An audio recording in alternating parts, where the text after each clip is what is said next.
Okay, hi everyone. I know that I see attendees logging into the event now. Thank you for being here today. I'm going to go ahead and start. So we are excited to engage in a discussion today on how to transform the justice system and create social change. And I just want to thank everyone for being here and having the motivation, to come to an event. I know that some of us may feel, that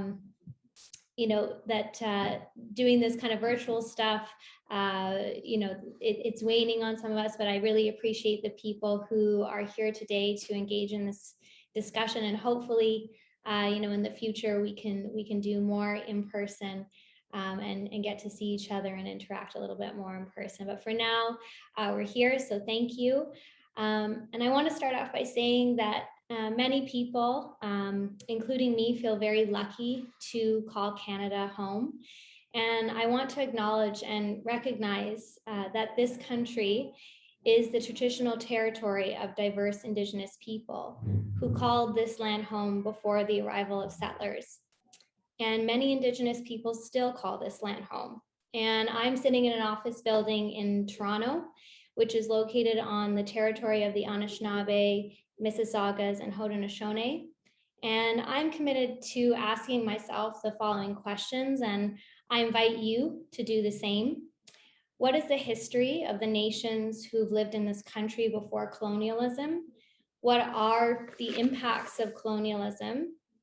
How did I come to be here? And what intentions do I have to disrupt and dismantle colonialism? My name is Shalane Marcus. I'm the executive director of Level. Level is a charitable organization with a mission to disrupt prejudice, build empathy, and advance human rights. And I want to take some time to thank all of our sponsors here today. Enbridge, Krista Hill and Linda Plumpton from Tories, Bab and Benzner, Spry, Schillers, Learners, Stockwoods, OKT, Singleton, Urquhart, Reynolds, Vogel, and Thornton, Grout, Finnegan. Thank you for your support in putting on this event. So we can move to the next slide. I want to share an agenda here with you today. So after I'm finished speaking, we'll start with an opening prayer from Anishinaabe Ancestral Knowledge Keeper Kim Wheatley. We are honored to have her here today. Then we will move on to the panel discussion and question period with Patricia Barkaskas and Scott Franks. And then we'll have a fireside chat and question period with Catherine Mckenna, and we'll do a closing. And I just wanted to say that we're leaving quite a bit of room for attendees to ask questions. So while we are engaged in this discussion, be present, listen to what's being discussed, but also I would invite you to start thinking of some questions that you might want to ask. And there's a question function below, and you can put your questions in that question function, and we'll try and get to as many questions as we can. But I would really encourage you to take this opportunity to share because this is an important topic, and we have some really incredible speakers here today to share their knowledge. So for the speakers, just if you're not speaking, make sure that you are muted. And this event will be recorded and available on YouTube after the event is over. So we can stop sharing. So I want to introduce, and it is my pleasure to introduce Kim Wheatley, who will be doing our opening prayer for the event today. Anishinaabe grandmother Kim Wheatley is Ojibwe and Potawatomi in ancestry. She is a member of Shawanaga First Nation and carries the spirit name head or leader of the fire flower. She is a proud mother of 3 and a grandmother of 5 grandchildren. As a multi-award-winning speaker for over 3 decades, Kim has appeared on television, radio, in magazines, books, and numerous articles locally, nationally, and internationally. Kim, it is my honor to have you here today. Thank you, and I'll let you take it away. Anin bojo, sego, kwe, segoli, bonjour, kinawea. Greetings, my relatives. Miigwech, thank you, Shalane, for that beautiful introduction. It is my honor to begin this amazing event today in a good way, with a good heart and a good mind.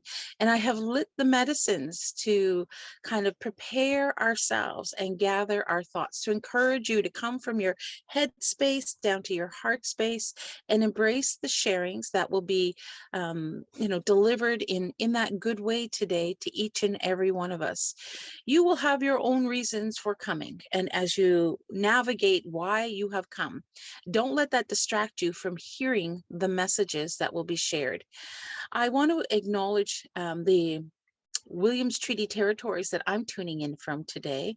I'm in between Hiawatha First Nations, Olive and Curve Lake, and it's my honor to be on their traditional and treaty lands, and to bring some of the the goodness of who we are. So I'm going to cyber smudge each and every one of you.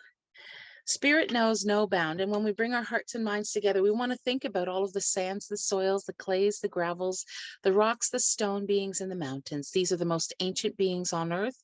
These are the ones that help create a foundation for us. These are the ones that teach us about resilience. These are the ones that we refer to as grandmothers and grandfathers. As we bring our hearts and minds together on this day and think about how they're holding us up right now, perhaps you're sitting on a chair or you're at a desk and that's placed on the floor.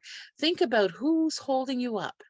Every grain of sand in this part of our great island is made up of the bodies of our ancestors, because we've been here for millions of years. Some people say thousands and thousands, and I like to kind of stretch that out and say, oh no, it's been a lot longer. According to our traditional teachings, they say we've been here for over 2 ice ages. So while that might not be a million years, it's certainly a long period of time. And so people understand the concept of million being long. I also want to encourage you to join me in giving them greetings and thanks. As we travel to the next level of creation, it brings us to all of the grasses, the shrubs, the trees, the bushes, the hardwoods, the softwoods, the berries, the hanging fruits, and all of the medicines. These beautiful beings sacrifice on a daily basis for our well-being. And they nourish our bellies when we're hungry, and they heal our bodies when we're not well. They also provide protection from the elements. Thank goodness, in this new winter season arriving, our bodies are quite frail. They also provide beauty for our senses. So as we bring our hearts and minds together and acknowledge those relatives, those kin, I encourage you to join me in saying miigwech, or thank you. And now we move to the third order of creation. The third order of creation is where our elder brothers and sisters reside. This is the place where we have the swimmers, the crawlers, the flyers, the two-leggeds, the four-leggeds, those that live up in the sky world and those that live beneath the earth. So when we think about those older kin, those elder brothers and sisters, we are talking about companionship. We are talking about teachers. We're talking about food source. We're talking about wisdom and knowledge that is ingested, that is learned from, observed, that we get to use all of our senses in communication with. And so on this day, I want to remind you to take a moment to just gather your thoughts and give them greetings and thanks. Without them, you may not be able to sit through this presentation. Your belly would be grumbling. Maybe your health would be failing a little bit. So be mindful of all the gifts that support you on this day so that you can come to this event whole and complete. Now, I also want to think about all of the Anishinaabe. Now, we call the human kin, the human family, Anishinaabe. And this is, all of the shapes, sizes, colors, identities that we arrive in as part of the human family. We're babies on the earth, and we are very dependent on the gifts of our older kin. And so on this day, I want to acknowledge you, who you are, how you have arrived, how you identify, how you embrace your sense of wellness, body, mind, and spirit. And I wish you peace of mind, good long life, and good health as you move forward, embracing all of that wisdom and knowledge. Of course, the unifying force that connects us all is water. Water is life. And so when we refer to that beautiful being, we call her Nebe.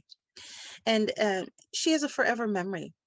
So whatever you say, whatever you think, whatever you feel, whatever you do gets recorded in her memory banks. So perhaps as you listen to these words today, we start off in that good way. Think about the words you want her to record on this day.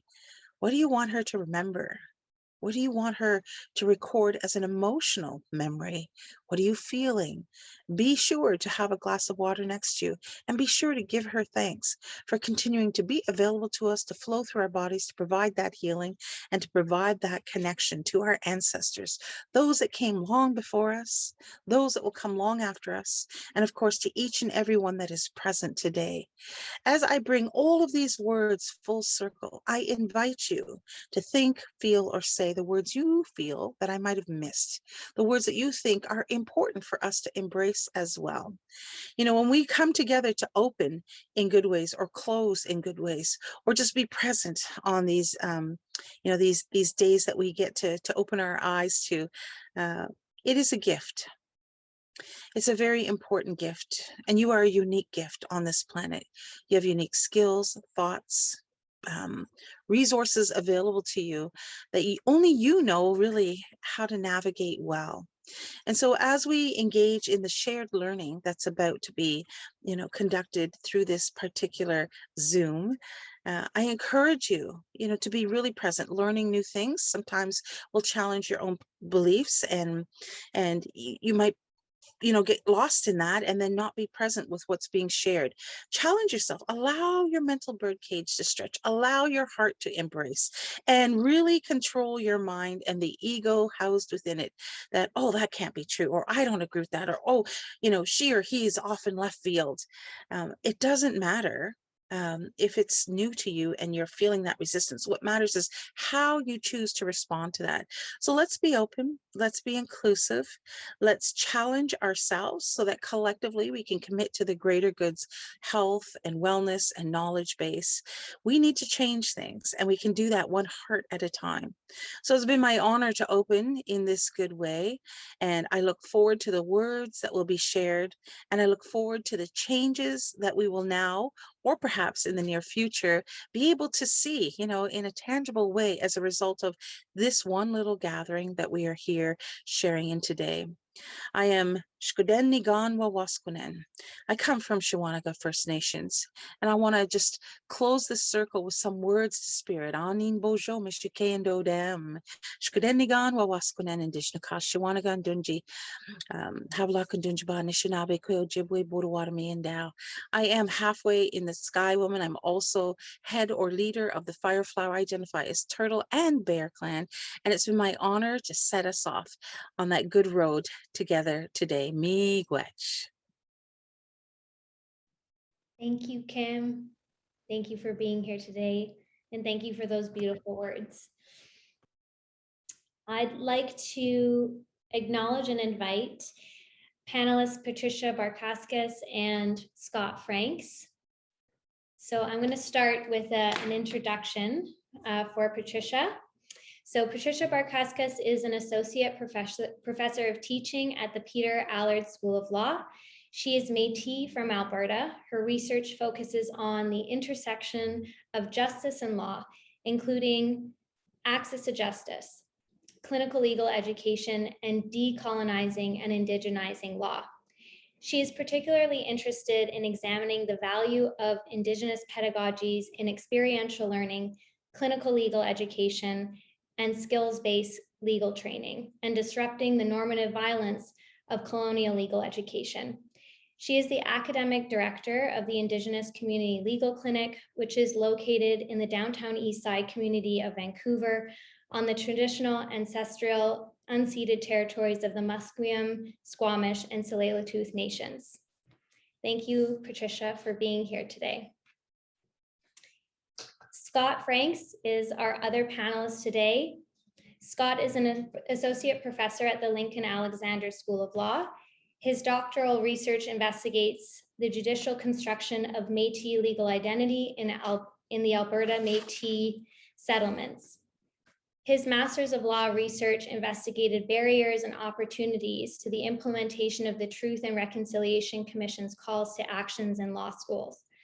Franks clerked with the Honorable Justice Andrew, sorry, I had trouble with this name, but I do have it, Andrew Machi. Scott, maybe you can tell me if I said that right.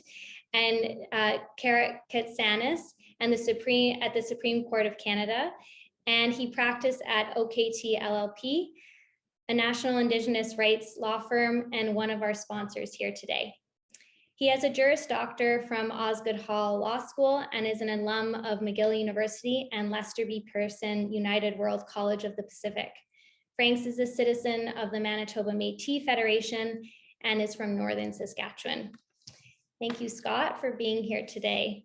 So, like I said before, the aim of this discussion is to give attendees a lot of time to ask panelists questions. And when I had conversations with both Patricia and Scott before, we were talking about the fact that I'm really just a conduit for questions and what the audience might be feeling and some of the ideas that are coming up.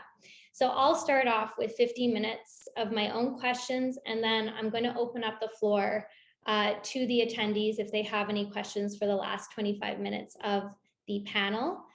So as I said, while you're listening, try to think of some of those questions that are bubbling up, and I encourage you to submit those questions in the question function below. So I'll start with my first question. Since both Patricia and Scott focus a lot on education in their work, I wanted to ask, how can we use education as a tool to rethink and transform the justice system?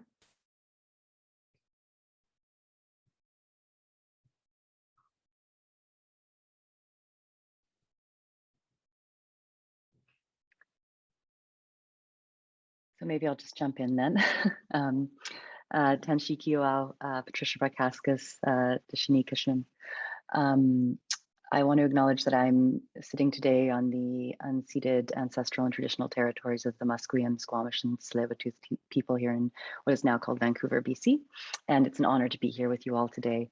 Thank you so much, Kim, for your wonderful welcome and your words and for starting us in a good way today. Much appreciated. So using education as a tool to change society, to change law, to change our approach to how we think about the idea of justice, I think is fundamentally important.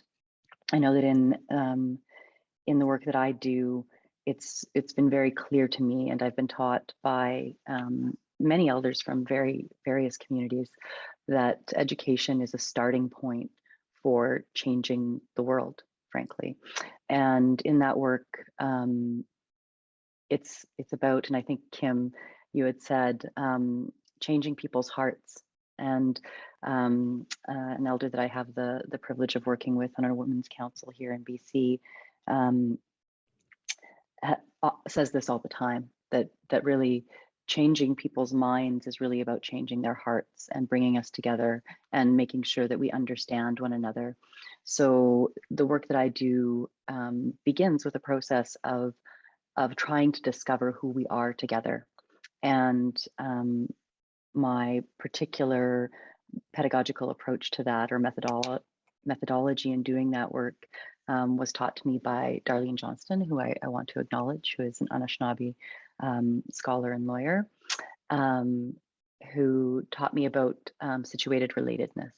And that is the ability to sit together and to reflect upon who we are, not just as individuals, but what our collective purposes and who we are in terms of where our family has come from, what that means when we think about being in what is now called Canada, and where we find ourselves precisely in this country. So I often use myself as an example as a Métis person from Alberta, talking about being here on Coast Salish territories and saying, you know, I am an uninvited guest in these territories, and that that my perspective as a Métis person is very different than a Coast Salish perspective, but I'm here to learn, and it is my job to learn what it means to be here on these lands and to honor the Coast Salish traditions and protocols that exist here, and that is part of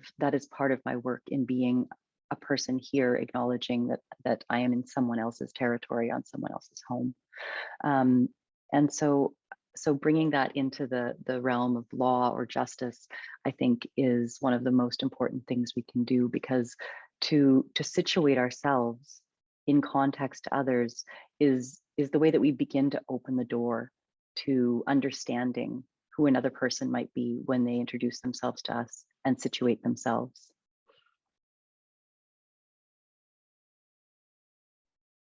Thank you. Scott? Yeah, I have a few thoughts on that. Thank you, Patricia, for that. Thank you, Kim, for the prayer and the smudging. And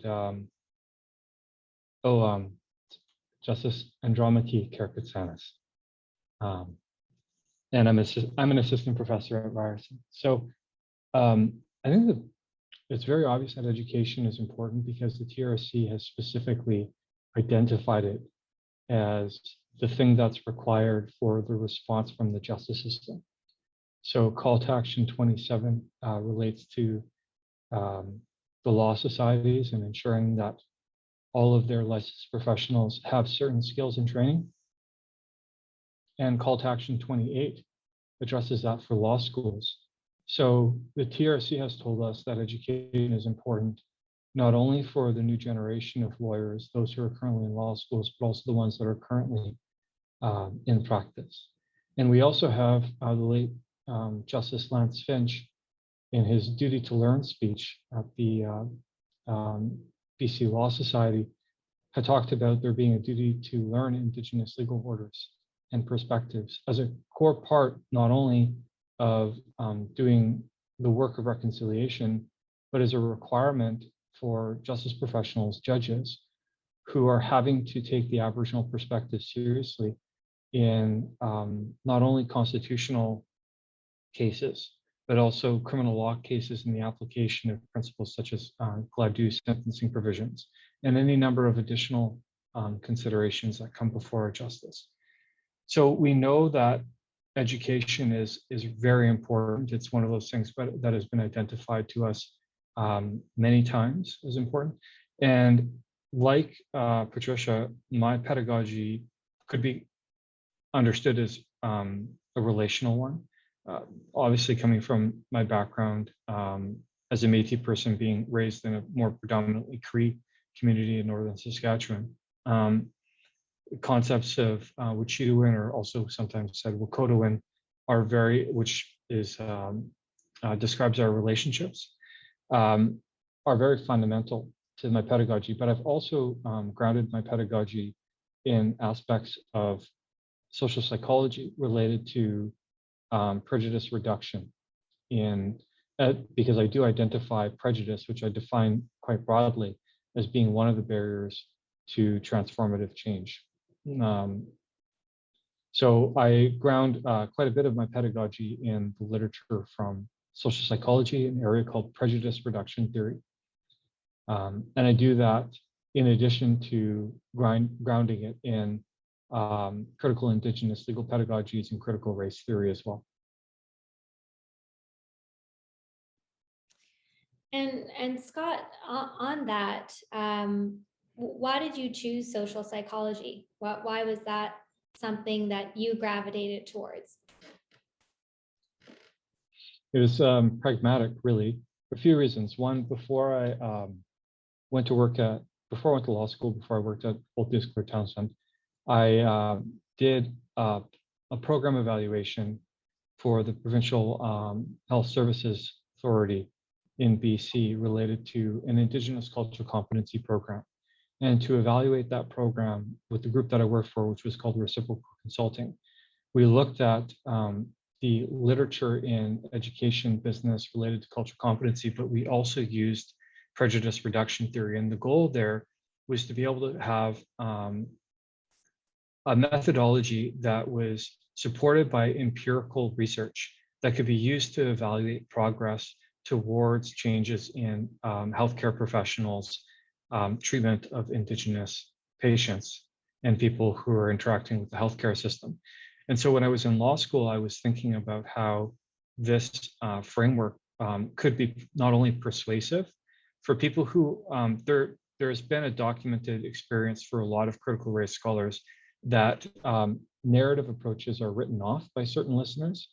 They're rejected and or rationalized around. And so there's a persuasive component that using empirical research from a discipline such as social psychology which is understood as having a more privileged position in epistemologies from a Western perspective, that it could be more persuasive. And the other benefit of it is that it could be used with huge warnings and asterisks to evaluate progress, because many institutions are very interested in benchmarking and understanding progress. And the feeling of something being a process or a transition of always growth and no markings makes some institutional decision makers very uncomfortable. So that was what brought me to looking to social psychology as a way to not only as a pedagogical practice, but evaluative as well. Great. And Patricia, you talk a lot about experiential learning, and why was that something that was important to you? Well, I mean, it's funny when we talk about experiential learning, people I think don't necessarily know that, again, it has a social science theoretical and methodological approach as its core, right? And so the goal of experiential learning is to take somebody through a process in which they become familiar in their own experience with something that they are doing, and then apply to it a theoretical analysis or framework. So it's really, experiential learning is a 4-stage process. It begins with learning about something and then practicing that thing that you've learned. Very importantly, that's not enough, of course. Just doing does not create an experiential learning process. What happens next is an analytical investigation of it, really, right? What did this mean? How did it happen? What did it look like in practice? How did it feel in practice? What are things about it that worked in practice? What are things that didn't work? And grounding that in whatever kind of a theoretical framework you're working within. So if that's Indigenous pedagogy or Indigenous legal theory or methodology, if it's critical race theory, really having a sense that work is grounded in whatever approach you're using. Is it intersectional analysis? And it can be all of those things in combination, as long as you're doing the work of really thinking through how that process matters and making sense of it. And then the next piece is the fundamental part. It's self-reflecting on it, right? It's to say, and now that I've done the thing, I've learned the thing, I've done the thing, I've thought about the thing, now I need to understand what it means to me, and really situate my own experience within this broader experience or context of what I've done. And then you go back to the learning, right? So now that I've self-reflected on it, what more can I learn about it? Or what can I learn differently about it? Or what questions do I have about it? How am I more curious about it here in this area? And then what does that mean when I then do the application piece? And it's a cycle that you go through over and over and over again. And when I watch students, especially in the context, of course, of clinical legal education, which is a huge piece of that TRC call to action 28 in terms of really thinking about skills-based learning and what the TRC has asked for in terms of lawyers actually doing and applying the learning of cultural competency, for example, that students start this process in, in a place of, for most of them, a sense of not resistance, but just, I think, trepidation. And students very, very soon, though, realize that because that work is coming through their own learning process, and it becomes a part of the way that they think and do things, very quickly it becomes a way that a preferred way of being in the world, right? This process of really learning, doing, analyzing, and then self-reflecting becomes a way that they see that all of the learning that they might be able to do, it becomes more beneficial. So there's a really powerful experience in experiential learning, and students really, I think, see a shift and a change in themselves not just in the way that they approach a particular topic, for example, Indigenous pedagogy, or let's say Indigenous laws, or working with Indigenous people in legal situations, but in how they actually learn. And then they take that with them, and it becomes a way that they integrate a new way of being in the world in terms of their learning. Scott, do you have any thoughts on that? I think what Patricia said about curiosity is so interesting, the motivation that different people bring, and that ability, that self-reflection piece brings them through a series of different motivations that develop and grow and evolve as they learn about themselves and they learn about others. And the other thing that I'm reflecting on from what Patricia has said is that this practice of experiential learning, rooted in situated relatedness, is actually an analytically rigorous way of learning and relating to others, because it rejects the person who goes through this process learns to be critical about their received truths, the assumptions that they hold, stereotypes, myths, and they reject those. And they reject it through an experience of observation and reflection. So it's an empirical method, and it's one of continued learning and testing. And so I think, I'm framing it in a particular way for you to see that it's analytically rigorous. And we're talking a lot about doing this type of learning within a school setting for students. And a lot of law firms and a lot of the lawyers joining here today will have students that will be passing through their law firms. Are there any ways that you could suggest or provide recommendations to lawyers who are perhaps mentoring students? And then the other part of this question is, what do lawyers themselves do when they are not typical students anymore? Do you have any recommendations there? So first for the mentors and then for the actual mentees. Yeah, so I mean, I do a lot of this educational type of work with lawyers and in different contexts, even with judges. And I think that what's the first and most important thing is that we're always learning, right? I don't think a single lawyer out there would say that they are done learning about the law, right? And so I think that the idea of curiosity, if we can engage that in terms of thinking about, it's not just that I need to learn more about the law, it's that I need to learn more about how I practice the law, what I do with the law, how I think about the law. And really engage, as Scott was saying, that sense of critical engagement or analysis about that. And that is only going to make lawyers better lawyers, because they're going to be able to see things differently. And even if it doesn't change necessarily their fundamental approach or thought process about different areas of the law, what it's going to do is it's going to help them to see other people's approaches and other people's thoughts about that area of the law or different legal issues. And again, there's no lawyer out there who does not want to be able to see as many sides of the issue as possible before thinking about how to move forward with a particular legal strategy.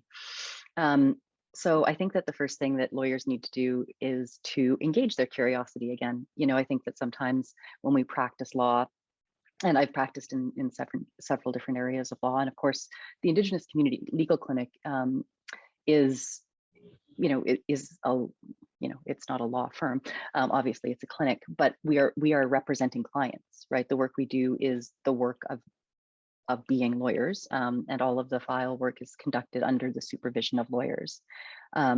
So the work that we're doing there is no different in many ways, except for the approach, right? The approach in terms of both Indigenous pedagogy and in terms of experiential learning pedagogy. And I think that law firms would benefit immensely from taking an experiential learning approach to teaching their articling students and their juniors. There's nothing to be lost in that process. There's only something to be gained. As Scott pointed out, it is an analytically rigorous approach.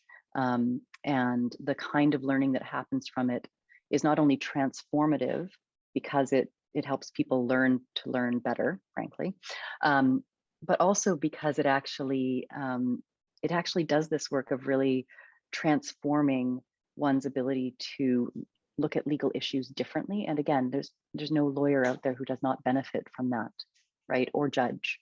So ultimately, reconstructing the way that we approach thinking about who we are as legal professionals, in the sense that we are learners in that work, would only benefit law firms in terms of their teaching of law students, articling students, juniors, but also in terms of just being able to be better legal thinkers.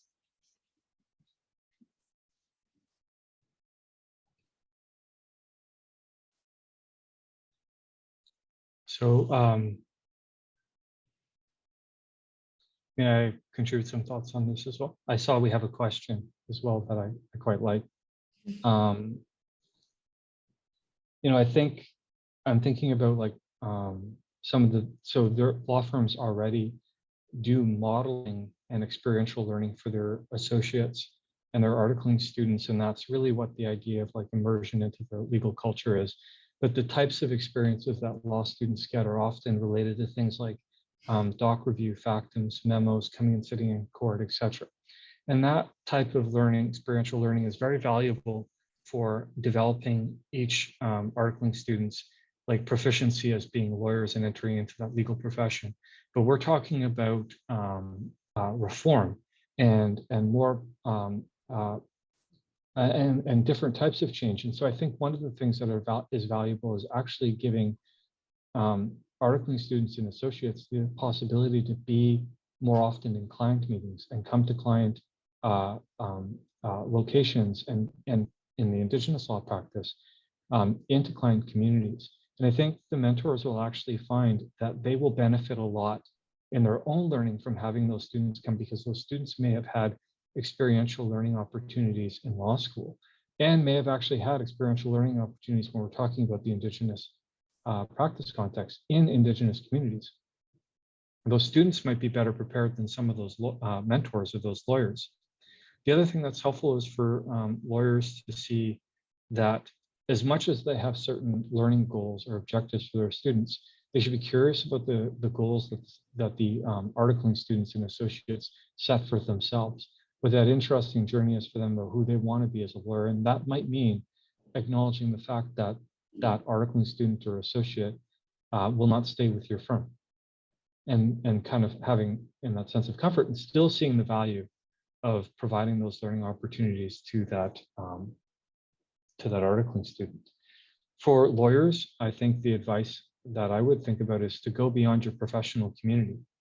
So to not think about learning only as doctrine or to have conversations with lawyers and other people involved in that area, but to think more broadly about what kinds of communities you want to see yourself being a part of, and then and be curious about what types of things you'll learn about yourself in the practice of law. And I think that will over time expand and give ideas for how we can reform practice.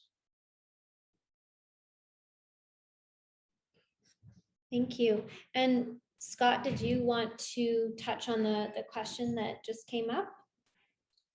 Sure. Patricia, do you have thoughts on it too?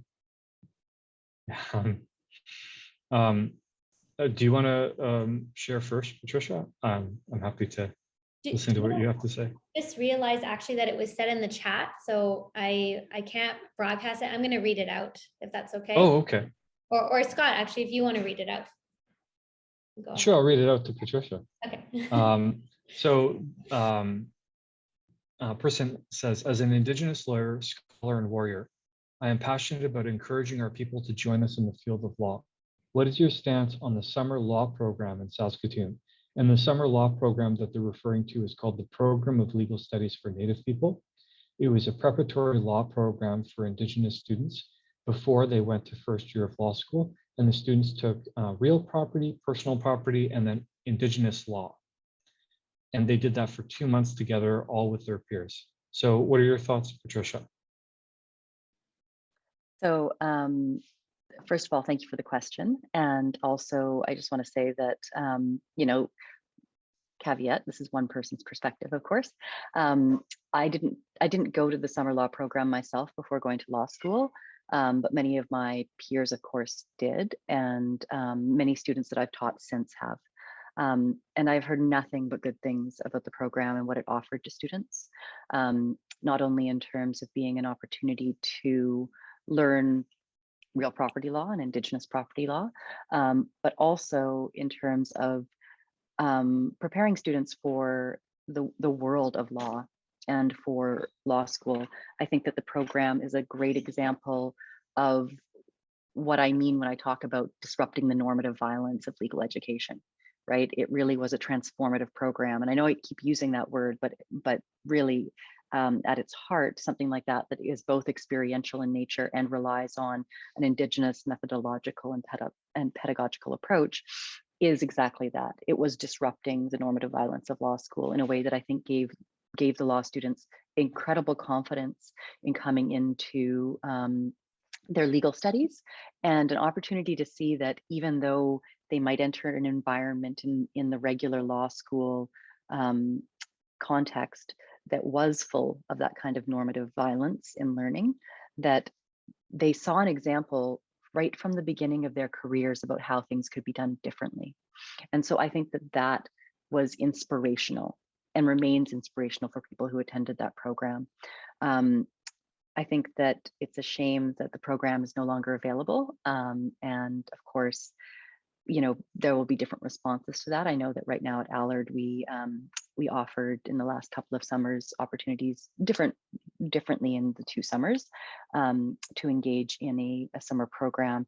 And the last summer program, just this summer, was one that focused on a model that was somewhat like the summer law program in Saskatoon, but it's still something that we're working on, where we are using the program as an example of what obviously works and trying to create something for students that gives them a similar opportunity.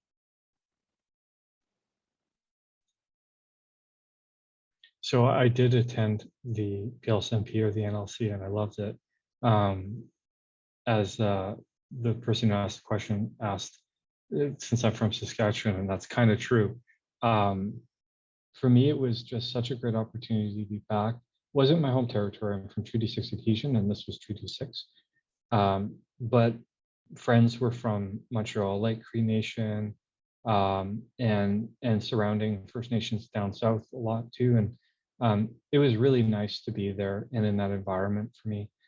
It provided an opportunity to have a cohort of people that I'm still in touch with today, that I talk to regularly and help with what they're interested in throughout everywhere, right? And some have decided not to be lawyers. And that's also been really amazing that I get that experience from some of my colleagues and hear about their choices, or hear about their barriers entering the legal profession and not being able to get articling positions. So the PLSMP was an absolutely amazing program. And when it was announced that it was canceled, I thought, as a person who who had been at that time studying the social psychology related to race and prejudice, I was really shocked by the response, the argument for closing it, which was that it increased students' experiences of prejudice in law school because it identified them as being Indigenous from a summer law program. And I found that argument really superficial and not persuasive, and not in accordance with my experience as being somebody who came from the program and really valuing having a cohort of Indigenous students that I knew went through a similar experience in my first year and I could talk to. And it also doesn't seem to accord with what we've heard from Indigenous law students recently at the Canadian Institute for the Administration of Justice, where they reported how valuable that program was, and how much of the alumni has reported how valuable that program was. So the problem or the challenge for us going forward at the law schools, if we want to support Indigenous students, which I argue we really should, is how we're going to think about creating some kind of preparatory program for them that allows them to learn about the law and be able to master what is very much a Western way of understanding law and relationships. And that allows them to have a supportive community in order to really thrive in law school. Our challenge is going to be, how do we do that without creating an extra burden on them to be taking like a second course during their term? So I like what UBC has done in keeping the spirit of a preparatory program during the summer. I'm opening up the floor now to people to ask questions. And I have some of my own questions, and we can continue with those, but I do encourage people to start engaging in the question and answer option that's there down below. I do have a question that was coming up for me in all this discussion. How do we collectively change a system? This is a big question, but especially a system that is rooted in colonial practices. So education is definitely seen as one avenue to start that critical thinking and that analysis, and using it as a tool to really set out the groundwork for people to question, well, what is law? How can we build on that? How do we actually collectively change the system that is rooted in colonial practices? And again, yeah, I encourage other people to also pose their questions. There's no wrong question.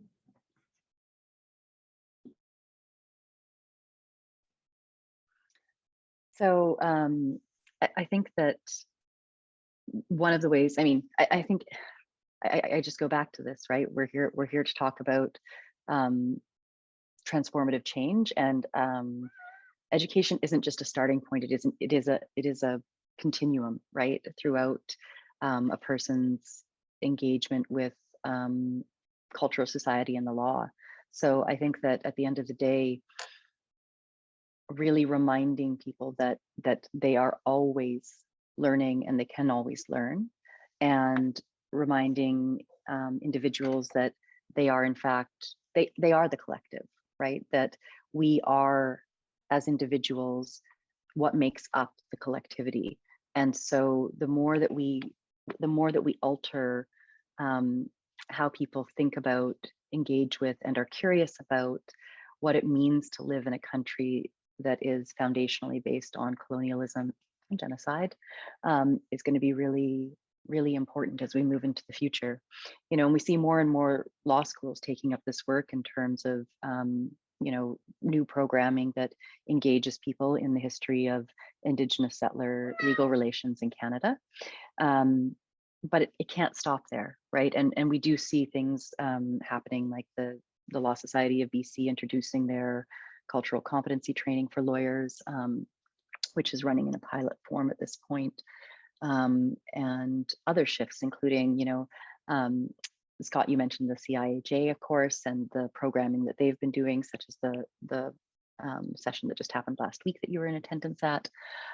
These are all important pieces of re-educating or relearning, or just reminding people that they are individually accountable and responsible to this process, and that they can make change, right? I return to Kim's comment at the beginning, in her beautiful opening, that it is about changing hearts.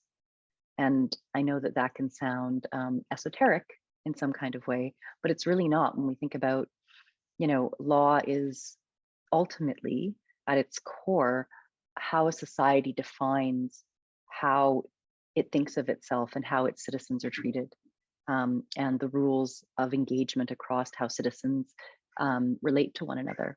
And so I think that a relational practice in all forms is going to be the best way forward. And you know, it's hard to sit across from somebody who's just told you that they had an experience, for example, let's say at residential school, and then to tell them that you think that what your perspective on the world is right, and that it's the only way to see things, right? Oftentimes, I think when we sit with people and we have conversations about who we are and where we come from, including in the ways that we do the work that we do, we find that we have more in common than what separates us. So those are just some initial thoughts.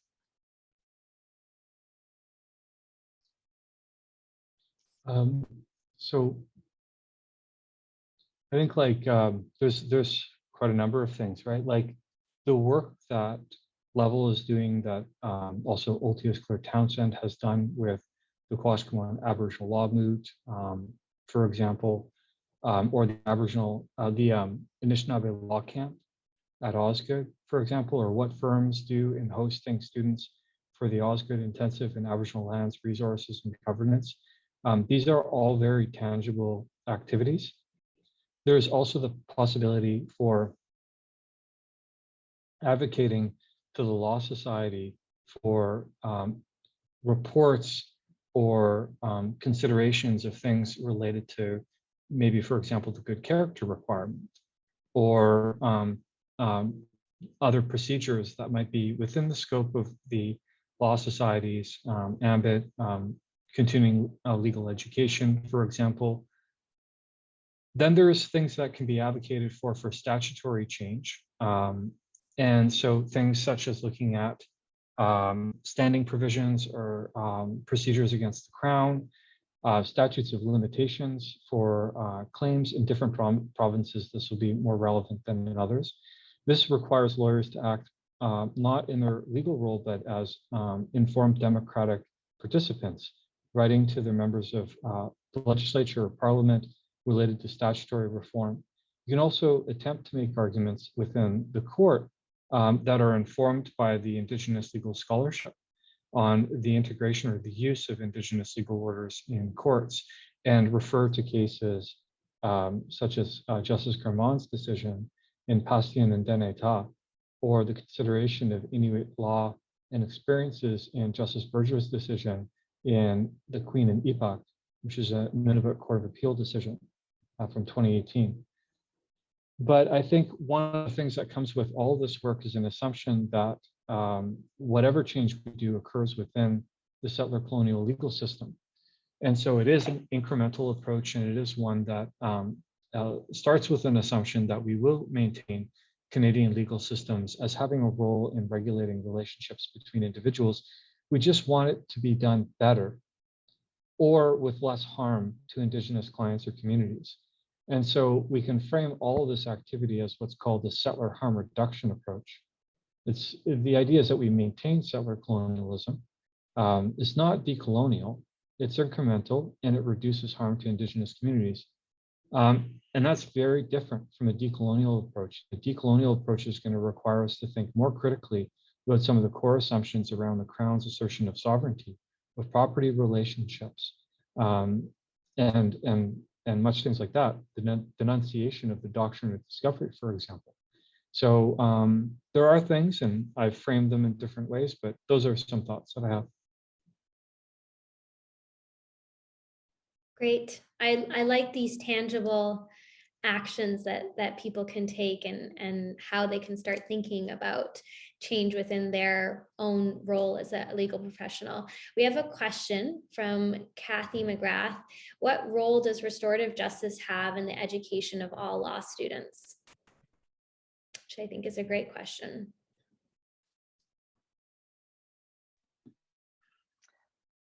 Yeah, so restorative justice is such a huge area, and there's so many different things that fall under the sort of ambit of what is called restorative justice.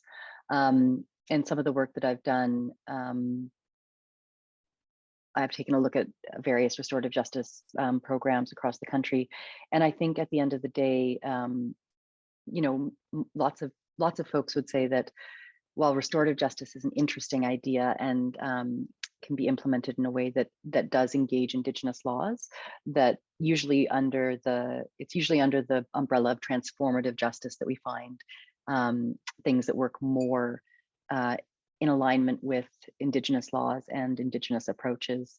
I don't think restorative justice is a bad thing necessarily, but restorative justice in a Western model, if we want to use the word Western, just as an all-encompassing sort of easy shorthand here, tends to involve a way in which people can cause more harm to one another in the process, because there's not always the same sense of accountability and responsibility, at least not in a way that's generative, because it involves going through a series of steps, and those steps can expose, for example, I'll use the word victim, even though I don't necessarily think it's the best word always, but a victim of a crime, for example, has to engage with the perpetrator of a crime in a particular format that doesn't necessarily allow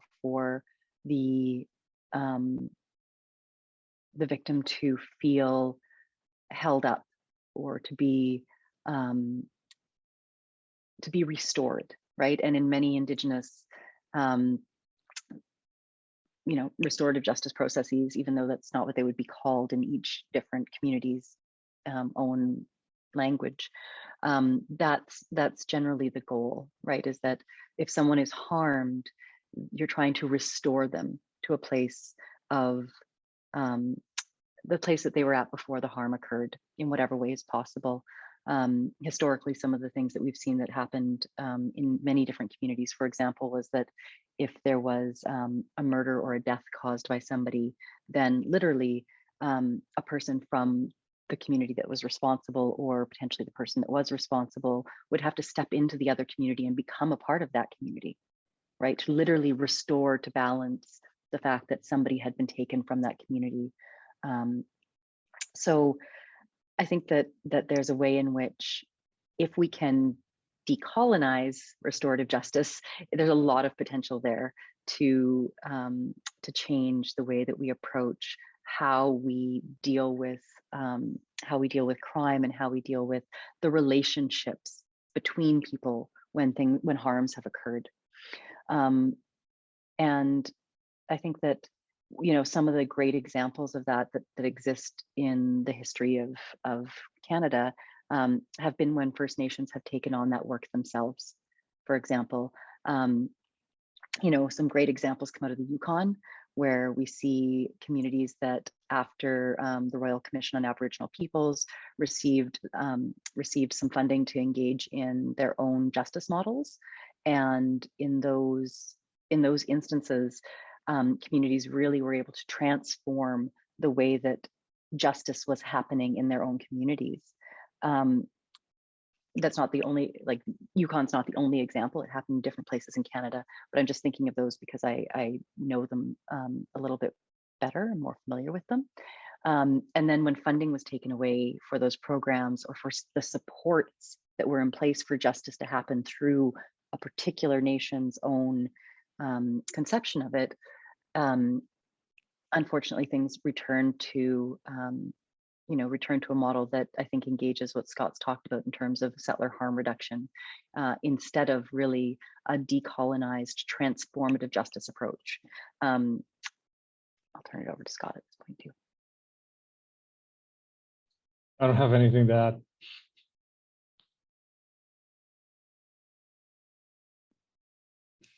Yeah, I see from all of this, I mean, I think that is a great anecdote to show us that resources are really necessary here.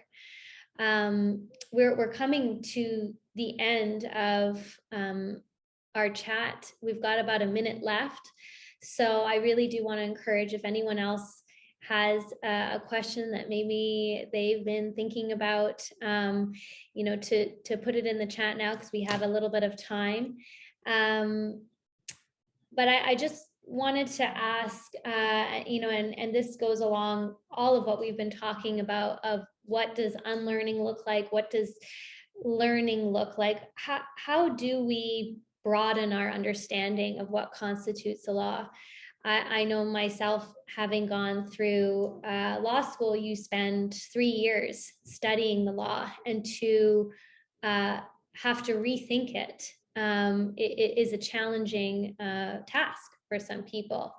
And we actually did receive another question, and I don't want to take away questions from the attendees. We have a new program at the NL Human Rights Commission Community Justice Connect that we hope addresses Patricia's concern about restorative justice. So I think that there was a link shared, and I can share it in the chat with everyone. But how do we start to rethink about what constitutes law?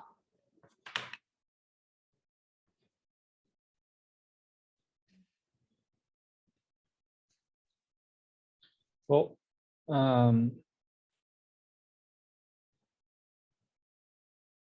for me personally, what I like to do is kind of simplify what we understand to be law and remove it from all the grounded, concrete things that we think it is, right?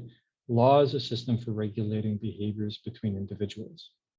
It can occur through a state, so that's when we call it a legal system, but it can also be a legal order. It's a democratically or a group approved system for regulating conflicts between individuals. And I think the transsystemic method, which McGill uses, where you're trying to discern categories for understanding multiple different types of legal orders and legal systems, can kind of demystify, by decontextualizing, demystify some of those grounded assumptions that we have about what law is. And so that's one approach that I think for me, because I'm more analytically oriented, that I find useful. But then it can also just be aspects of experiences and seeing or reading about or watching and seeing decision-making occur in Indigenous communities, if we're specifically talking about that, and being open to understanding and not putting on one's assumption that that thing that they're seeing is not law. And so then that expands, that curiosity gets engaged. And I think you'll see law in more places than you would have thought you would before.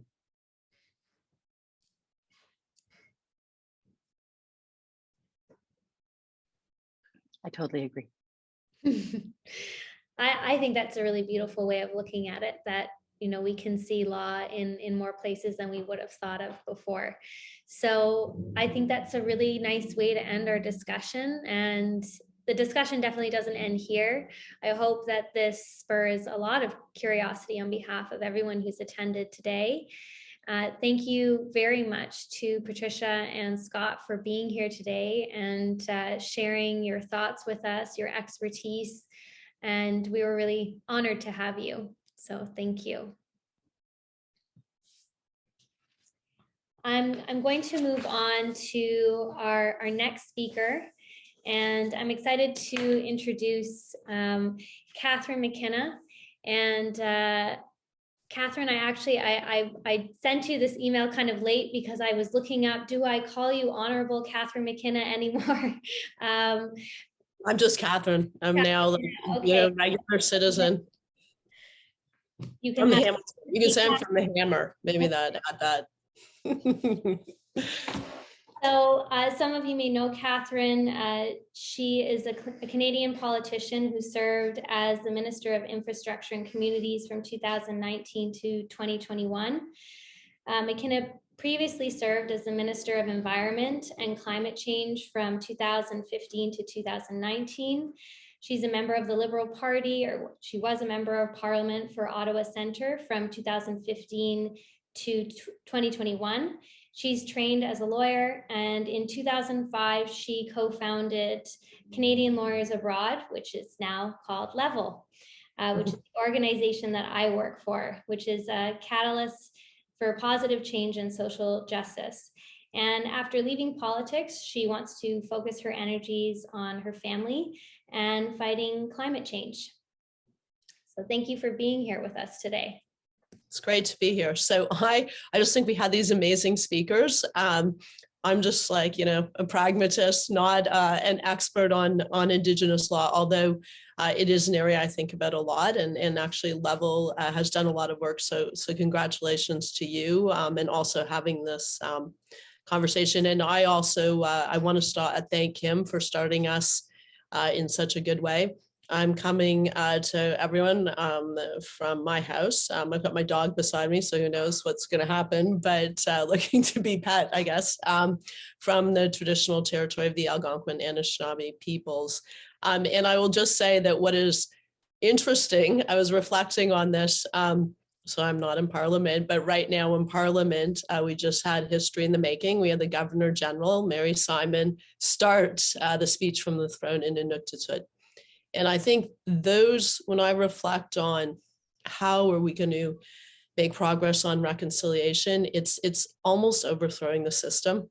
And maybe we can talk a little bit about that because it's hard. And it starts in law school. I learned nothing about Indigenous law. I went to a great law school, McGill. I think it was about 5 minutes maybe in constitutional and property law, but that was it. And I mean, I think we've come a long way, but we have such a far way to go. And I say that, and hopefully we'll talk about that in terms of law itself, where many people have never met anyone who's Indigenous, and then they go on to practice areas of law that have huge impacts on Indigenous peoples. And I can talk about my own experience. I was very nervous at the beginning. I was not, and I'll just full disclosure, I wasn't entirely sure First Nations, Métis, Inuit, Indigenous, Aboriginal. I wasn't sure even the right language, and I meant well, but I was just so worried about making a mistake. And so many Indigenous lawyers and judges and law students and elders and youth were very generous in accepting that I didn't know what the heck I was doing. I even remember my first smudge. And for lawyers who are such perfectionists and type A personalities, you want to do everything right, but you want to study it all, and you just can't study it, right? You have to do experiential learning is real. It's actually just kind of doing, learning by doing. I mean, you can call it fancy names, but it's actually getting out of your comfort zone. And for lawyers, that is very hard. It's not about, you can read all you want, which we do need to read, the TRC report. We need to read the report on missing and murdered Indigenous women and the recommendations, and learn about residential schools and a lot of the other pieces that we forced migration of Inuit, which we still don't even talk about. I only really learned about that when I was with Nitan Obed, the national Inuit leader, traveling in Inuit Nunangat. So I think that there is a lot of work to do, and I know we'll have a conversation, but I think these are really important conversations, and lawyers have to get out of their comfort zone. And it's great to, to have two experts, two lawyers, law profs who really understand that, because until we do that, if we just approach everything from a very legal perspective, we're just not gonna be able to do it. And that's hard. That's hard because everyone wants to be amazing and everything right away. And we don't like being nervous or feeling like we don't know what we're doing. And that actually requires humility. And I think Kim was good about that. Like, it requires, really looking into your heart. So with that, I don't know, that's my tiny intro, and I think there's a lot more to say. As I said, I'm not a legal expert, although I would say I have some maybe relevant practical experience. Great. And I think that we can learn a lot from that practical experience, and having the humility and the courage to say, I don't know necessarily the right way, but I'm going to try my best. And so you were recently, I know that you were recently at COP26, which was the UN Climate Change Conference. And I'm sure there were a lot of discussions there on how to do something, how to change something, how to actually enact social change and change people's behaviors. Was there anything that stuck out from that conference that you could bring to the table here as a tangible action that people could take to enact change? And that's a really big question. I have a lot of reflections on COP26, but just in general, the COP process. I mean, one problem that I'll put out there, and then I'll come to solutions, is that we separate groups. So there's actually zones. There's the green zone and the blue zone, and you have the civil society, often Indigenous peoples, but more broadly environmentalists, youth, grassroots folks that just care about the environment and climate change, who are the biggest advocates. And they're not allowed in the same space as the people who make the decisions. And that's just very strange to me. When I first became Minister of Environment and Climate Change, I don't really know anything. I had to go to the first COP like a few days into the job. But what I did say is we were going to have a Team Canada approach, and we were going to have Indigenous peoples. We were going to have First Nations, Métis, Inuit leaders that were part of our delegation. And we were going to push for Indigenous rights and Indigenous traditional knowledge, and eventually Indigenous peoples platform, which was intended to bridge the divide, to actually make sure that Indigenous peoples are represented. Now it's very hard in the COP system because it's Conference of the Parties. I didn't even know what it was when I started. So there you go, Conference of the Parties, very non-descriptive legal term by language, but I mean, the parties are nations. So, you know, that's already a barrier, but the idea was to close the gap. So I think, and we will not see the amount of progress we need until all voices are reflected. On a positive note, not necessarily in the Indigenous side, but it certainly included Indigenous women and girls, was an initiative that I'd started when I was Minister of Environment and Climate Change. It was called Women Kicking It on Climate. I decided I would have kept that, but that was it was the government of Canada, so I wouldn't have a fight with them. So it's now Women Leading on Climate. I kind of wish I had the kicking because I kind of like that, but it's really was focused on how do we actually tell stories? The stories that women are disproportionately impacted by climate change, women and girls, but they're also finding the solutions. And when you look at who is disproportionately impacted, it's the most marginalized, and often that is Indigenous women and girls, women and girls in developing countries who are often the ones who are carrying the firewood or the water a lot further, not going to school. 80% of displaced peoples are women, resulting from extreme weather events. There's a much greater risk of sexual violence when there's an extreme event. That when you look at cities, the folks that live, where there's the most pollution are the most vulnerable and marginalized, often single mothers with kids. So I just felt it was important to tell that story, to remind people about why the heck we're here. The COP is not just about abstract ideas, it's about the planet that we care about, but it's also about inequality. That these are cross-cutting themes that sometimes we aren't able to get our head around. It's about gender equity, but it's about broader inequality. So I did start this Women Leading on Climate, and it was great because we were able to have a lot of voices of women and girls who you might not have heard of. Some you would hear, but even the ones at the table, there's a good stat. So this just shows that systems matter. It was supposed to be 50% of the negotiators were women, only 30% were. And no offense to the guys listening, but the men spoke twice as long. So it's in a way it's funny, but it's actually real because who's negotiating and how you negotiate has a real impact on what you get as outcomes.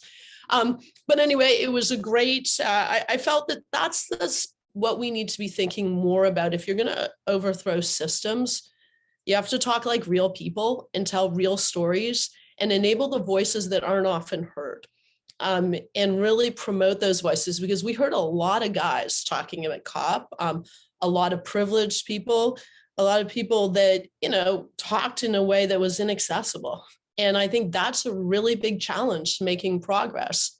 Like when people talk about targets and net zero by 2050, even adaptation mitigation, I mean, those are real things in the climate world, but they don't really touch at your heartstrings. Probably there was a much greater impact as a result of an absolutely horrific event. The flooding we just saw in British Columbia, like suddenly Canadians were like, oh, this is real, and this is real people, and real people's lives are affected. So, I think about this a lot because I want to solve problems, but I see the limits. And if we want to talk about limits, systemic discrimination is a real thing. It's a real thing in government. And there's just a lot of examples where I think everyone's well-intended, but they just accept systems that are absurd. and then you work within that system. And as a result, you're never going to get outcomes. All I care about, as I said to everyone hated, they got so sick of me, but I'd say at the cabin table, I don't really care about any of this. I just care about the outcome. How are we getting the outcome? Stop talking about the process because the process is flawed. How about we start where we want to get, and then we can go backwards from there. And that requires, it's not that I'm amazing. It's just that I get frustrated very quickly, and I really care about us doing really big things. And the two most important things to me are climate action and Indigenous reconciliation. And those are by far the hardest challenges for a whole range of reasons, which in particular relate to systems. It also relates to people's hearts. And it's also about recognizing that sometimes the way we don't think that there's systemic discrimination. We think that we're well educated often, and that, you know, we can figure it out. We don't realize that we have these biases based on where you're from, based on your experiences. And that is something that we're going to have to address, or we will never, I don't think we'll be able to address climate change. And I don't think we'll be able to address properly, move forward in a real way on Indigenous reconciliation. And so you worked in government for a long time, and I'm not asking you to, to give us any information that, we're not privy to, but you existed in this structure. And how do you see that structure changing, or how do you see that institution taking action to change? And you talked a lot about, you talked about biases and for people to recognize their own biases. Is there anything that you saw within the government that was successful in trying to take action, to change the institution that may not be working for the people who need it most? I mean, look, changing government is slow and it's hard. But I mean, I think there was, some actually really important positive change. I mean, I tried, as I say, working, trust is really important. So to be honest, I really got a lot of street cred maybe with Indigenous peoples by bringing them to the COP. And the first one that I went to, and by sitting with them and saying, okay, how the hell are we going to get Indigenous rights and Indigenous traditional knowledge when we have countries that are, oppressing Indigenous people? So the last thing they want to do is recognize that. So I think, number one, you got to work directly with Indigenous peoples. One thing that is very hard, and I don't know why it's so hard, but provinces are a problem. Like I say that I did take them to the Supreme Court on pricing. So yes, they're a problem like that. But I fought, we had these provincial and territorial meetings, and I fought to have Indigenous leaders at the meeting. Like, I was the Minister of Environment and Climate Change. Like, what? You're gonna have a meeting and you're not gonna have Indigenous peoples at the meeting? And they were like, no way. They can come to this kind of fake thing that we'll do for an hour beforehand. They'll say their piece. We won't even reply. We'll just give them time and they can talk. And then they'll go on their merry way. And I fought it. Like, I just did everything to have them there. I was very wily, but in the end, it was very challenging. And it's just this idea of being threatened. So I don't, look, I could give good examples of where we were able to make progress in particular policy areas, but I really, maybe one day I'll write a book about this, like systems change in government and how do you do it? Like, even how government makes decisions is a very archaic way in the 21st century. In the legal system, of course. I mean, okay, I'll be slightly controversial because I'm out of government, I don't care. But I mean, the RCMP, we got a real problem. Like, we can change every law, but, is it going to change, what we've seen in terms of the treatment of Indigenous peoples? And it's not that I think that, folks who work for the RCMP are all bad. It's just there's a certain perspective. And that's what I would say at meetings. I'd be like, okay, this is great. We're going to do this. We're going to pass a new law. I'm going to do this, but is it going to change anything? And so I think that systems change, it just requires like maybe going back to first principles. And this is where government is extremely hard, because in a way, you never say, okay, what's an outcome and how are we just going to forget we have any problems, forget how we do things. How do you get an outcome? And if you do focus on outcomes, that's where you want to be, but you end up getting bogged down in process. But I am hopeful. Like, I think it's about people too, right? I think 99% of things are getting the right people. So on the sad side, we saw Mumalak Kayak. I'm not sure that I'm saying her name, pronouncing her name properly, but she was an Inuit member of parliament. She was with the NDP. And she represented Nunavut, and she said that there was huge racism and discrimination. And it caused her huge issues, mental health issues, but just not feeling included. So that's the harder thing. The good thing is that we are seeing more Indigenous peoples elected. That I was reading a great story, if you haven't read it, and it's great because we have Patricia and Scott, who are both Métis, but Blake Desjardins, who was elected, and just reading, you can read in the Globe and Mail, they did a great profile. Like, he had a hard life, but he brings those experiences into government. But we need to create spaces, including parties need to create spaces for those voices. Because I mean, that's the whole point of having more diversity in politics, is to actually have people who bring those experiences. And I'll say, like, it makes a difference. In cabinet, we had cabinet was 50% women, which was important, but I think there was broader diversity. We had someone who was Indigenous. We had someone who's a quadriplegic. We had someone who was legally blind. We had Sikh members. And if you think about the decisions, we had, someone, people who were older, who were younger, refugees, and if you look at how you make decisions, just take one, I'm not on the Indigenous side, but think about medical assistance in dying.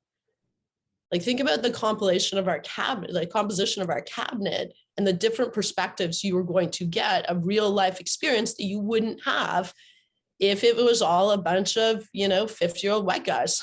It's just like a totally different conversation. And that's how you're going to get change, but everyone's going to have to get out of their comfort zone. And I think we do need to call it systemic discrimination or racism. And it's in such insidious ways. So I was Minister of Infrastructure. You'd think it was amazing. Like, I had all this money, so I could go actually do things. When you're Minister of Environment, you have no money and everyone's always mad at you and got to regulate and price some pollution, all these things. But when I was Minister of Infrastructure, I was like, this is going to be great. I can go make a real difference, in particular in Indigenous communities, where we have a massive infrastructure deficit. And gosh, if you can't have clean drinking water, or you don't have access to a community center, or you've got subpar housing and you're all living on top of each other and there's asbestos, and like, gosh, how can you do other things? And so I was really excited about that. And then I remember my first meeting, and this isn't to, be mean to anyone, but my first meeting, you get these briefing notes as minister, and it was about how much money. I was meeting with Indigenous leaders. So it was like, how much money was available for Indigenous peoples? And I was kind of furious because I'm not a fool. So like, it was like, all the money can go to Indigenous peoples. I said, oh, that's really interesting. How much money has gone to Indigenous peoples? And this is a very specific portfolio. We have Indigenous services. So there are other portfolios that are very focused. But in my portfolio, in theory, all the dollars could go to Indigenous peoples. But guess what? Who got to choose what projects were approved? The provinces. And so when I asked, okay, how much money actually went to Indigenous communities? So like, there was a really long pause and like, we're really not sure. So, okay, well, I need to know that. I'm not saying this number because I just knew. And the reality was, it was extremely challenging for many provinces to get money to be allocated to Indigenous communities. They chose, and they didn't. Those weren't the communities that were going to vote for them, like, to be honest. And it wasn't that anyone was being bad in the way the system was structured, because we have a federation, so we work with provinces. And, we need them to match funding. And then, you want it to be decided by the communities. So there's a whole process, like a whole way you can rationalize this. But what's the outcome? The outcome was I was not able to make the difference I wanted to make. And I was a minister because of the structures. So I think that that's just one example where, what I did then, and it was not, it wasn't the best, but this was like the only thing in a way I could do, because I was quite limited, was I said, okay, 10% of all money has to go directly to Indigenous communities, and they decide 10%. And that was actually a fight. Like, I was just like, I don't care. 10%, like, obviously the other money, we're going to work with provinces to prioritize projects and push them and control them. But so you had to do things like that. I don't know. I feel quite negative. Like, I'm not negative on government or how you can change these things. I think it's just hard. And like, as I say, hard things are hard. So what? Like, if they're hard, just, figure out how do you do it. But don't think you're going to do it by little incremental change, because often you're building on systems that just don't work. So you have to just step back. And I think that the government I was part of worked really hard. One, they allocated very significant amounts of money. Is there still a massive infrastructure deficit? Sure, across the country. Is there clean drinking water in all communities? No, there isn't. Is reconciliation still a huge challenge? And were some measures only halfway? And have we made progress in all of the recommendations of the TRC? No. But I think that there was progress made. The question is, how do you make the biggest progress? How do you actually deliver on things? How do you not have lawyers be lawyers in government and be all worried about risk and think about risk a different way? Because I often think, I say to folks, it's risky to be risk adverse often in government, but they don't, like, I think the way we look at risk and analyze risk and dehumanize it in a way and look at it very like lawyers, that also could be, that can be a barrier to change. I still think government's really important, just by the way. Like, I think, and we need good people to go in. So if you're thinking of going in, especially if you're Indigenous, please do it. Happy to help you, mentor you, whatever, talk to you about things. But I do think, like, I think hard about this, because I think there's like, when people like you left, there's no way you could do anything outside of government. I was like, oh my gosh, like, okay, just you watch. Maybe you'll come work for Level again. Come work for Level. I just come back to where I started. The good news is, you know what? You need the youth. You need younger people to get out there too. And, leaving government, people or leaving politics is like, oh my gosh, like, what about you? I was like, yeah, you know what? There's lots of other really awesome people who can do this. So give them a chance. Great. Thank you, Catherine, so much. We're getting to the end of our event here. It's almost 2:00. It went by very fast. Catherine, were there any last remarks that you wanted to leave people with? No, I just think that, my only remark would be, is that with all of these discussions, they're amazing. And of course, we can't see everyone who's on them, but it's great that you've all joined. The problem is, how do we reach people who don't join? How do we talk to those folks in a real way where they feel it in their heart and they want to be part of the change, or we enable them to have their voices to be part of change? And I think that's the really hard thing that I think about a lot. I was at this thing that was, I don't know, I'm just thinking about it right now, but a citizens assembly. It happened to be on a topic that's near and dear to my heart. It was on disinformation on social media. And so, that was good, but it was interesting because it just brought together regular Canadians. They got an envelope in the mail and they were invited to be part of the citizens assembly. And I was talking to one of the guys, I don't think he would mind. It was Randy. He was an Inuk, and he was in Ottawa for the first time. And he was part of this discussion on disinformation, online. And you know what? He had a lot to say.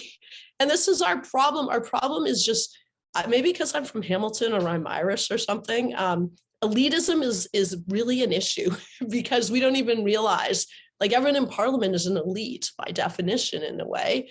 Some people have had to, overcome a lot of obstacles, but I think that's my biggest thing in Canada. I think we believe everything, we're very egalitarian, but we still have institutions and structures that don't enable people's voices. And I think, to be honest, if you give Canadians a chance on climate change, if you ask them and you had them and you talk to them about the different policy options, they would be way more ambitious. And I actually think that on reconciliation too. But I think we need to create a broader space for a broader group, just all Canadians, to feel like they're part of these important conversations and that their comments will make a difference, that their perspectives are important.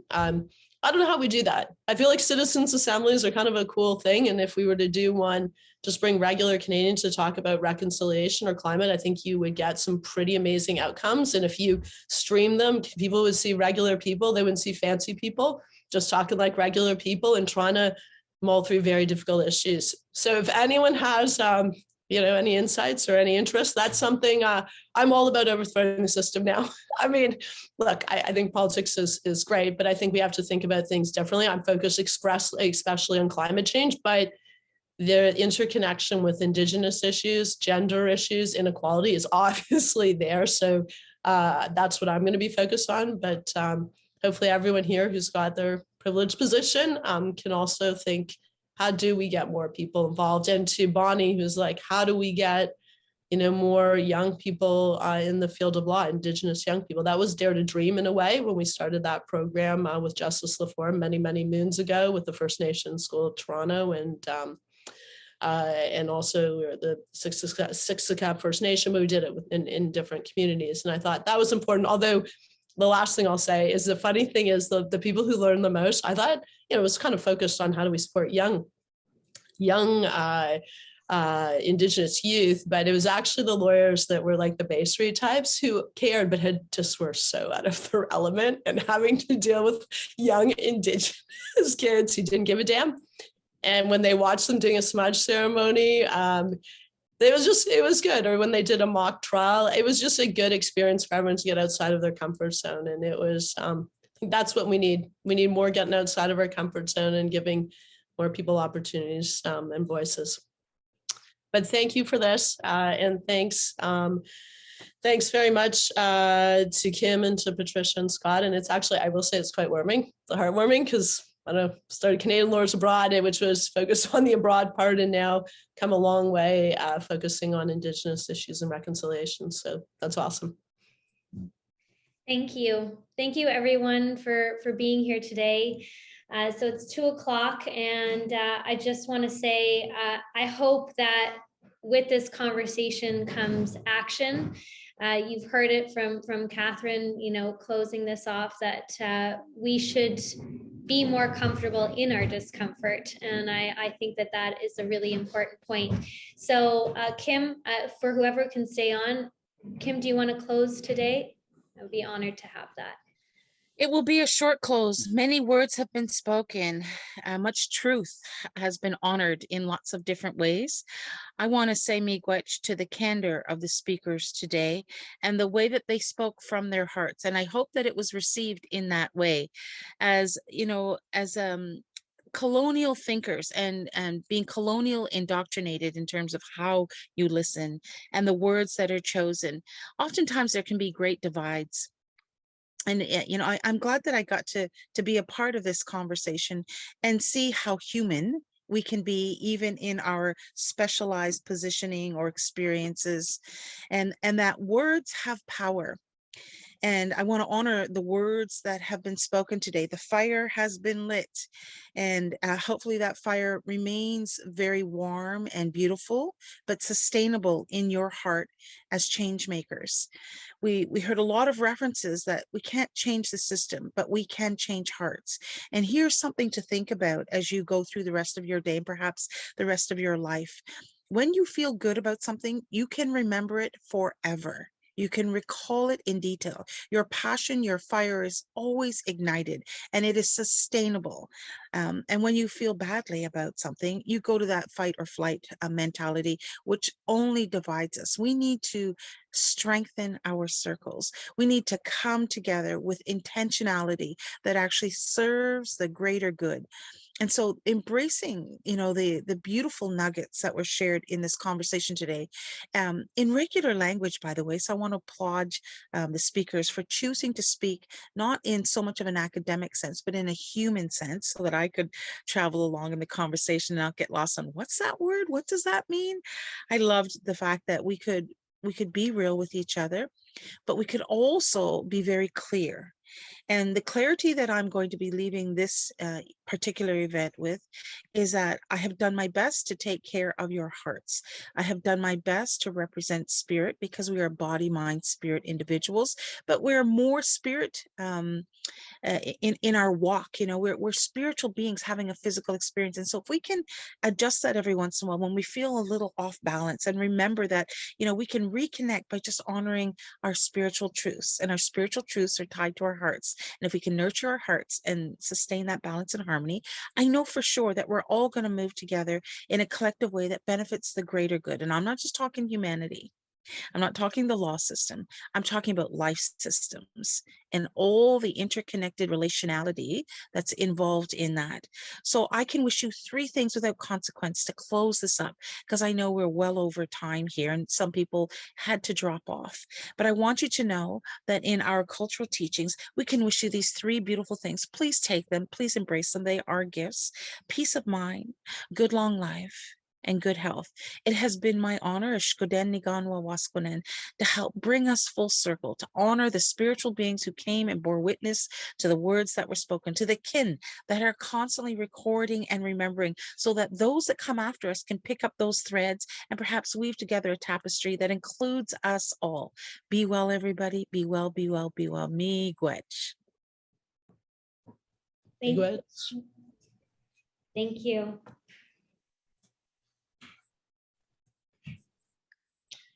Thank you, everyone. Thanks to you, and thanks to the whole board and everyone. Bye. And Bye. thanks for amazing speakers. And Kim. Bye. Thank you, Patricia. Thank you, Scott. Merci, thank you. Bye, Kim.